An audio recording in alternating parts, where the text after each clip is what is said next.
आती है शुद्ध जल भरने के लिए। अब वो पात्र लेकर के गई, वो घड़ा लेकर के गई, पर अब उस घड़े में शुद्ध जल भरने के लिए क्या करना पड़ेगा? वो माता जी क्या करती हैं? उसको अच्छे से साफ करती है, रगड़ती है, मांजती है। जो भी कचरा, जो मेल होता ना उसके अंदर, वो सारा वो माता जी बाहर निकाल देती है। तब जाकर के उसमें शुद्ध जल भरते हैं। और शुद्ध जल ऐसे नहीं भरते, उसमें छान करके भरते हैं। तो हमें बिल्कुल शून्य, जीरो होकर के बैठना है कि प्रभु मैं क्या जानता हूं और मैं यहाँ पर क्या लेने के लिए आया हूं। कि प्रभु हम तो कुछ नहीं जानते, बस यहाँ पर हम लेने के लिए आए हैं। और क्या लेने आए हैं? लेने तो आए हैं, पर सबसे पहले हमें अपने आप को अर्पण करना है। कहाँ पर?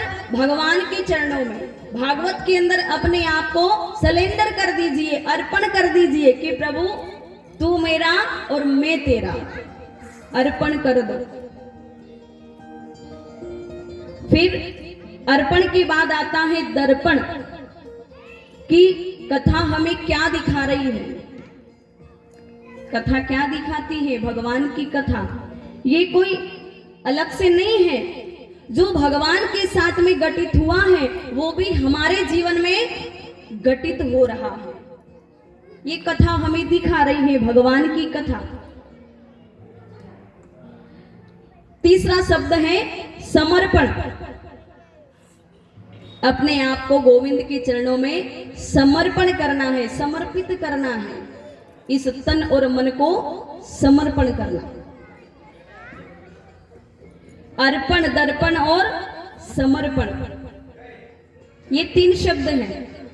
जब तक हम अपने आप को भगवान के चरणों में समर्पण नहीं कर देते, हम क्या करते हैं?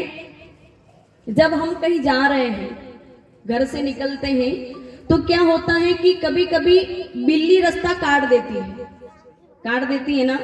तो हम क्या विचार करते हैं कि जहां हम जा रहे हैं वहां अपशकुन हो जाएगा। तो क्या करते हैं? थोड़ी देर रुक जाते हैं, बैठ जाते हैं। अब हम रुक गए थोड़ी देर और विचार किया, जल पिया और फिर वहां से निकल जाते हैं। पर यहाँ पर यदि हमने अपने आप को यदि भगवान के चरणों में अर्पण कर दिया, समर्पण कर दिया, तो ये जो विघ्न भी आते हैं ना, ये भी टल जाते हैं। भगवान के भरोसे घर से निकल जाओ कि प्रभु हम तो जा रहे हैं, आपको हमारे साथ में चलना है और आप जानो और आपका काम जानो।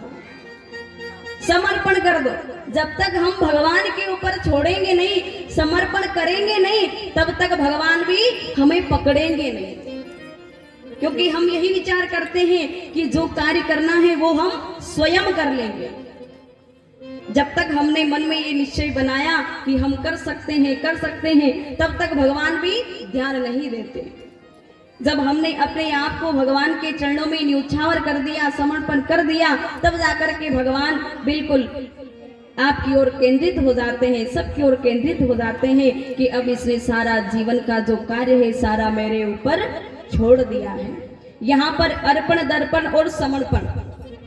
अर्पण यानी किसी चीज को हम भगवान को दे रहे हैं, देना, किसी चीज को देना। और तर्पण, ये जो श्राद्ध पक्ष की तिथियां आती ना, तो हम अपने पितरों को श्राद्ध करते हैं, ये होता है तर्पण। और समर्पण यानी अपने आप को समर्पण कर देना।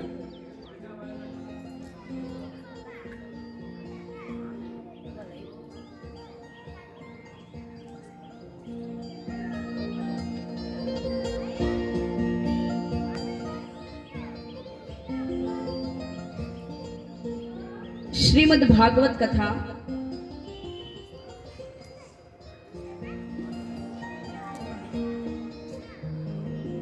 नैमिषारण्य के अंदर शौनकादिक 88,000 ऋषिगण विराजमान हैं। सभी गृहस्थी संत हैं और सबकी आयु किसी की 1000 वर्ष, किसी की 5000, किसी की 10,000 और किसी की इतनी आयु, यानी इतना लंबा जीवन काल है कि उनके जीवन काल में त्रेतायुग, द्वापर, सतयुग, कलयुग कई बार बदल गए, फिर भी उनका जीवन चल रहा है। और किसी के जीवन काल में इंद्र देवता अपने आसन पर बैठ करके कई बार चले भी गए, पर फिर भी उनका जीवन चल रहा है। अब ऐसे ऋषि गणों की मंडली में छोटे से अल्प आयु वाले सूत जी महाराज, जब उनका आगमन होता है सभी ऋषिगण उठ करके खड़े हो जाते हैं और सूत जी महाराज को प्रणाम करते हैं। मेरी माताएं बहनों, जब हमारे यहाँ पर कोई संत पधारते हैं या कोई मेहमान जब आते हैं तो हम क्या करते हैं, उनका सम्मान करते हैं, आदर करते हैं और हम घर से बाहर चल करके उनको सबसे पहले प्रणाम करते हैं और कहते हैं आओ सा पधारो सा, यानी अतिथि देवो भव।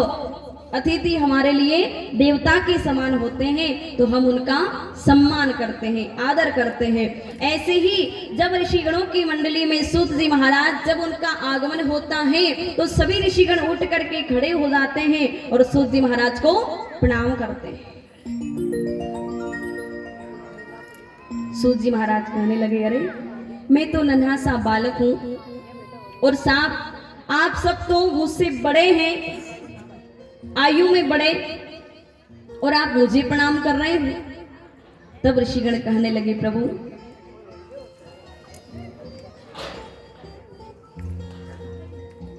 कोई धन में सबसे ज्यादा धनवान यानी संपत्तिवान होता है कि दुनिया के अंदर मेरे जैसा धनवान संपत्तिवान कोई नहीं है। कोई बल में सबसे ज्यादा बलवान होता है, बलशाली होता है, शक्तिशाली होता है कि मेरे जैसा बलवान इस दुनिया के अंदर कोई नहीं है। पर प्रभु आप तो विख्यात तत्वदर्शी हो, नाना विषयों की ज्ञाता हो, रोचक पुराण गाथाओं में अति ही प्रवीण व्याख्याता। प्रभु आप ज्ञान में यानी 4 वेदों का सार आपके अंदर समाहित है, तो आप तो ज्ञान में भी सबसे बड़े हैं, तो आपके लिए उम्र नहीं देखी जाती, आप तो बड़े हैं, इसलिए हमने आपको प्रणाम किया है। सूत जी महाराज बड़े प्रसन्न हो जाते हैं। अब उनके लिए सुंदर आसन लगाया और सूत जी महाराज को विराजमान किया। सूत जी महाराज को विराजमान करने के बाद सभी ऋषिगण समीप बैठ जाते हैं सामने। सूत जी महाराज के सामने बैठ करके सूत जी महाराज से कहने लगे कि प्रभु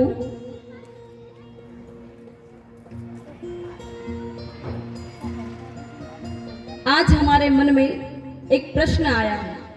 कौन सा प्रश्न? कि हमें ऐसी कथा सुनाए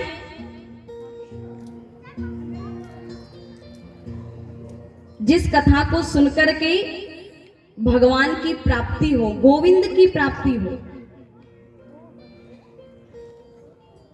अब भगवान की प्राप्ति के लिए क्या करना पड़ेगा? सूत जी महाराज कहने लगे, भजन करो, भक्ति करो। पर ऋषिगण कहने लगे, प्रभु दुनिया के अंदर भक्ति तो सब करते हैं, भजन भी करते हैं, पर फिर भी कलयुगी जीवों के लिए उनके कष्टों को दूर करने के लिए ऐसी कोई कथा सुनाए जिससे मन को शांति मिले और गोविंद की प्राप्ति मिले।